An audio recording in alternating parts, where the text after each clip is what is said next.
Құрметті жерлестер, Ойыл ауданы бойынша әлеуметтік және инженерлік инфрақұрылымдарды дамыту бағытында бірқатар жұмыстар атқарылып келеді. Ауданымыздың негізі бағыты ауыл шаруашылығы, оның ішінде мал шаруашылығы. Сондықтан мал азығын дайындау науқаны жаз бойы қарқынды жүргізілуде.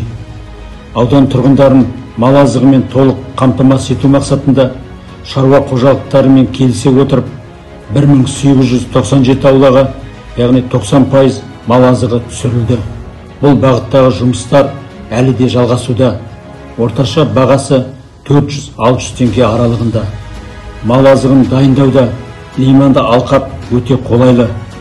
Осы бағытта лиманды алқапты қалыпқа келтіру жұмыстары газ су шар мекемесі арқылы бүгінгі күні 4100 гектар қиыл Тассай лиманды алқабындағы су тасқыны кезінде бұзылған бөгеттер толық жөнделді.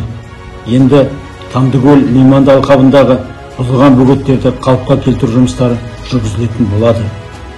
Елді мекендерді газдандыру жұмыстары бойынша 5 ауылға 104 шақырым болатын газ магистралы Қаракемер, Ақшатау, Шиғұдық, Кемер, Ақкемер ауылдарына жүргізіліп аяқталды. Бүгінгі күні 3 ауылға Шиғұдық, Амангелді, Көптоғай ауылдарына көгілдір отын берілді.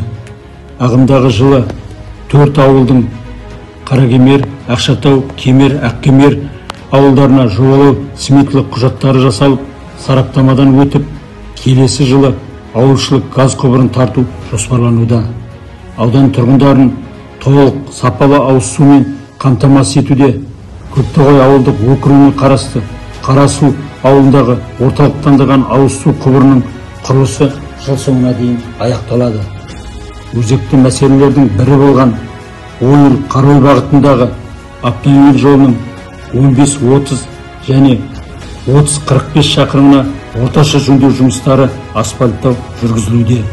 Сонымен қатар Ойыл селосына кіреберіс және Қаратал ауылына кіреберіс жолдарына ағымдағы және орташа жөндеу жұмыстары жүргізіліп жатыр.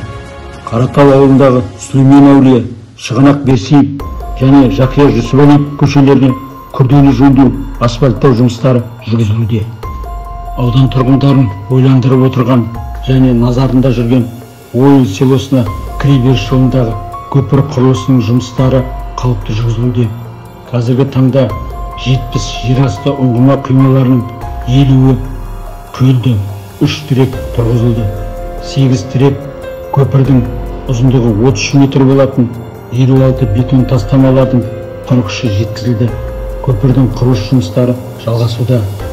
Аудан орталығындағы жаңадан бой көтерген 320 орындық мектеп ғимараты және 150 орындық балабақша құрылысы аяқталу сатысында.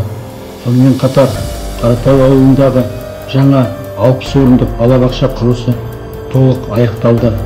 Аудан тұрғындарын тұрғын үймен қамту мақсатында қыркүйек айында 8 пәтерлік 2 тұрғын үй құрылысы басталады. Аз қамтылған және көп балалы отбасылар үшін 28 пәтер сатып алынады. 3 жаңа коммуналдық тұрғын үй құрылысы аяқталу сатысында.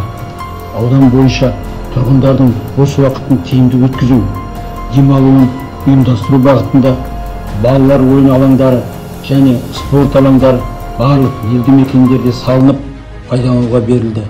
Жалпы жүргізіліп жатқан жұмыстар тұрақты бақылауымызда.